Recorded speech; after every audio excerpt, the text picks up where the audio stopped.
यहाँ पर हम बात करते हैं लीगल प्रिंसिपल्स की। लीगल प्रिंसिपल्स,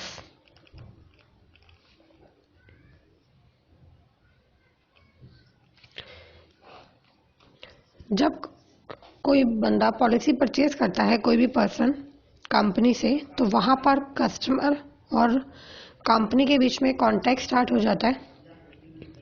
बट हम इसे इंश्योरेंस की लैंग्वेज में ही देखेंगे, इंश्योर्ड और इंश्योरर। इंश्योरर होता है इंश्योरेंस कंपनी और इंश्योर्ड होता है पॉलिसी होल्डर। तो दोनों के बीच में कॉन्ट्रैक्ट के कुछ वैलिड फीचर्स होते हैं।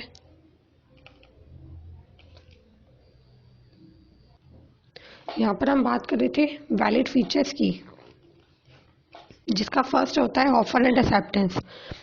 ऑफर एंड एक्सेप्टेंस होता है कि यहाँ पर एक पर्सन दूसरे पर्सन को एक को ऑफर करता है, दूसरा एक्सेप्ट करता है।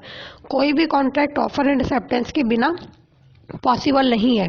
यहाँ पर भी क्वेश्चन आपको आता है इसमें कि कौन किसको ऑफर करता है। देखा जाए तो अगर बेसिकली मैं आपसे पूछूं कि कौन किसको ऑफर करता है, तो माइंड में सबसे पहले आता है कि कंपनी ऑफर कर रही है और कस्टमर एक्सेप्ट कर रहा है, जबकि ऐसा नहीं होता।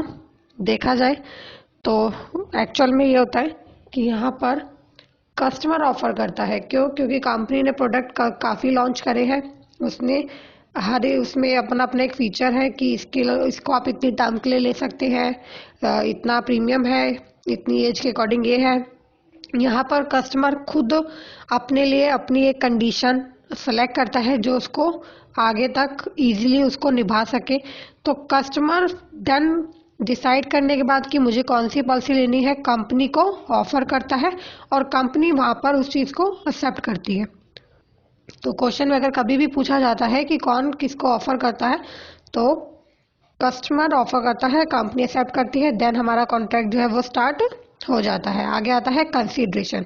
मेन कंसीडरेशन किस चीज़ पे किया जाता है? That is premium paid. अगर कस्टमर प्रीमियम पे ना करे तो कोई कॉन्ट्रैक्ट वैलिड होगा नहीं। तो मेन कंसीडरेशन किया जाता है प्रीमियम पेड के ऊपर। Third is agreement of both the parties, जिसे हम बोलते हैं कंसेस एड आइटम। कंसेस एड आइटम होता है कि दोनों पार्टीज की सोच होना सेम होना ज़रूरी है। मान लो कि वहाँ पर कंपनी की सोच अलग है, कस्टमर की सोच अलग है, तो क्या वो दोनों कॉन्ट्रैक्ट को निभा पाएंगे? नहीं। तो वहाँ पे कॉन्ट्रैक्ट इनवैलिड हो जाएगा। तो वैलिड कॉन्ट्रैक्ट के लिए कस्टमर और कंपनी की सोच सेम होनी चाहिए किसी भी चीज़ को लेकर, तभी वो कॉन्ट्रैक्ट वैलिड होगा। Then fourth point is legality. Legality होता है कि लीगल होना चाहिए, कुछ भी इलीगल नहीं होना चाहिए। पता चला एक एग्जांपल के साथ, पता चला कि कोई बंदा पॉलिसी लेना चाहता है उस पर्सन के लिए जो फिजिकली फिट नहीं है, या जिसका डॉक्टर से ट्रीटमेंट चल रहा है और डॉक्टर्स ही कह रहे हैं कि वो पर्सन के बचने की होप नहीं है, बट हम चाहते हैं कि उसके नाम पे पॉलिसी ले ले। इट मीन्स ये इलीगल है, क्योंकि हमें भी पता है कि जब उसके बचने की उम्मीद ही नहीं है तो हमारा पर्पस ही। तो यहाँ पर क्या होता है कि डॉक्टर्स ने होप वो दे दी कि वो नहीं बचेंगे और तब भी हम उसके नाम पे पॉलिसी लेना चाहते हैं। इट मीन्स ये क्या हुआ? ये इलीगल हुआ, और इलीगल तरीके से हम कोई भी कॉन्ट्रैक्ट नहीं कर सकते। इसलिए कॉन्ट्रैक्ट के अंदर लीगैलिटी होना बहुत ज़रूरी है। आगे आता है capacity of the contract. Capacity of the contract कहता है कि उसमें फर्स्ट ऑफ ऑल कैपेसिटी होनी चाहिए, उसकी एज 18 ईयर्स होनी चाहिए। 18 ईयर्स होना का कंपलसरी है, तभी वो कॉन्ट्रैक्ट के लिए वैलिड करता है। दूसरी बात, उसमें अनसाउंड माइंड होना चाहिए, सुनने समझने की शक्ति होनी चाहिए, दिमागी तौर से पागल नहीं होना चाहिए। इट मीन्स कॉन्ट्रैक्ट के लिए पूरी तरह से वैलिड होना चाहिए। And last point is free consent. Free consent होता है कि free from coercion. Coercion means criminal तौर से कोई भी दबाव नहीं होना चाहिए। पता चला कि आप किसी बंदे के साथ कॉन्ट्रैक्ट नहीं करना चाहते थे, बट क्रिमिनल तौर से वो आपको प्रेशराइज कर रहा है, दबाव डाल रहा है, और आप उस दबाव में आके कॉन्ट्रैक्ट कर रहे हो, तो वो भी कॉन्ट्रैक्ट इनवैलिड हो जाएगा, क्योंकि वहाँ पर आपकी रजामंदी नहीं है, आप सेटिस्फाई नहीं करते। तो ये कुछ वैलिड फीचर है जो मोस्ट इंपॉर्टेंट है, जिसमें से agreement of both the parties question आता है, ऑफर एंड एक्सेप्टेंस पे क्वेश्चन आता है, फ्री कॉन्स्टेंट पे आता है, लीगैलिटी पे आता है। तो इस तरीके से इसमें किसी भी पॉइंट के ऊपर क्वेश्चन आपको पूछा जा सकता है कि कंसेशन आइटम किस चीज़ से रेफर करता है। तो वहाँ पर सेम अंडरस्टैंडिंग, जैसे मैंने आपको बताया कि वहाँ पर दोनों पार्टीज की सोच क्या होनी चाहिए, सेम होनी चाहिए, अंडरस्टैंडिंग सेम होनी चाहिए। तो आंसर इज सेम अंडरस्टैंडिंग। ठीक है, अब हम बात करते हैं इंश्योरेबल इंटरेस्ट की। इंश्योरेबल इंटरेस्ट कहाँ वैलिड होता है? इंश्योरेबल इंटरेस्ट हमेशा एक रिलेशनशिप के अंदर ही वैलिड होता है, जैसे कि हस्बैंड वाइफ,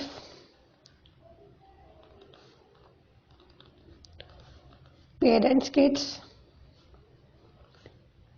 इंश्योरेबल इंटरेस्ट होता है बेसिकली जिसके होने या ना होने से हम पे फर्क पड़ता है। एम्प्लॉयर,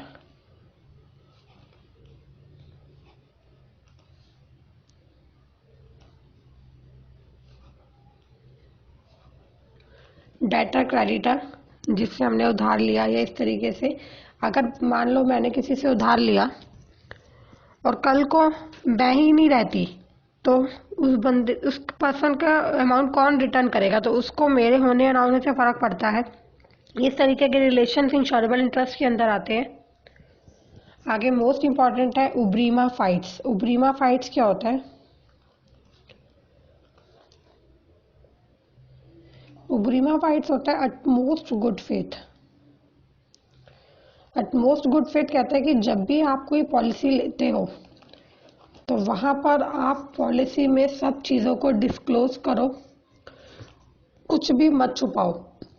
अगर कोई बंदा पॉलिसी सेल कर रहा है और वहां पर कस्टमर को कुछ भी नहीं छुपाना चाहिए, सब कुछ बताना चाहिए। उसके साथ पहले क्या हुआ था, कोई बीमारी है, कोई मेजर प्रॉब्लम है, कुछ इश्यूज है, या वो ड्रिंक करता है, कोई बैड हैबिट्स है, स्मोक करता है, कुछ भी प्रॉब्लम है, तो उसको वो चीज़ें वहाँ पर डिस्क्लोज करनी चाहिए। क्योंकि अगर वो बाद में क्लियर होती है तो वहाँ पर क्लेम में प्रॉब्लम आती है। इस तरीके से उसको कुछ भी नहीं छुपाना चाहिए। लेकिन हम क्या करते हैं, कुछ एटमोस्ट गुड फेथ का भी हम इन नियमों को तोड़ते हैं। Breach of utmost good faith. Breach of utmost good faith क्या होता है कि नॉन डिस्क्लोजर। यहाँ पर हम बात कर रहे हैं breach of utmost good faith की, जैसे कि नॉन डिस्क्लोजर। नॉन डिस्क्लोजर होता है कि वहां पर हम कुछ चीजें छुपा जाते हैं, हमें लगता है बाय मिस्टेक हम बताना भूल गए। या कंसीलमेंट होता है, हाइडिंग इंटेंशनली हमने छुपा लिया उसको। फ्रॉडेंट होता है, कुछ फ्रॉड करने के तरीके से छुपा लिया। और इनोसेंट होता है कि अगर हमें लगता है कि नहीं ये चीज़ सच है, बट एक्चुअल में वो चीज़ सच नहीं होती। जैसे कि कोई बंदा पॉलिसी करने आया और वहां पर पूछा गया कि आपका बेटा ड्रिंक करता है? नहीं, फादर को नॉलेज नहीं है। उन्होंने बोला नहीं, मेरा बेटा ड्रिंक नहीं करता।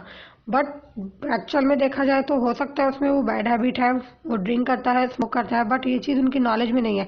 तो फादर के अकॉर्डिंग वो इन्फॉर्मेशन तो सही है, बट अकॉर्डिंग टू सन वो इन्फॉर्मेशन गलत हो गई। तो ये हो गया इनोसेंट मिसरिप्रेजेंटेशन, जहाँ पर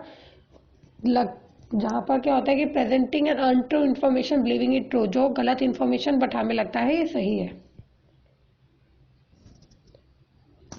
आगे हम देखेंगे इंडिस्पुटेबिलिटी क्लोज। इंडिस्पुटेबिलिटी क्लोज ये मोस्ट इंपॉर्टेंट है, इसके ऊपर आपको क्वेश्चन जरूर आता है। इंडिस्पुटेबिलिटी क्लोज होता है, ये एप्लीकेबल होता है 2 ईयर्स के अंदर। जब भी हम कोई पॉलिसी परचेज करते हैं तो वहां पर ये होता है कि हमने अपनी इंफॉर्मेशन सारी सही दी है, लेकिन अगर 2 साल के अंदर विद इन 2 ईयर्स अगर कंपनी को पता लगे कि ये इन्फॉर्मेशन कस्टमर ने गलत प्रोवाइड करी है। फॉर एग्जांपल जैसे मान लो कि मैंने कोई पॉलिसी परचेज करी, बट वहाँ पर मैंने पैन कार्ड अपना शो करा जिसमें डेट ऑफ बर्थ 1986 का है, और बाद में मैंने नेक्स्ट ईयर ही कोई पॉलिसी परचेज करी, वहाँ पर मैंने अपना स्कूल सर्टिफिकेट शो कर दिया जिसमें मेरा डेट ऑफ बर्थ 88 का है।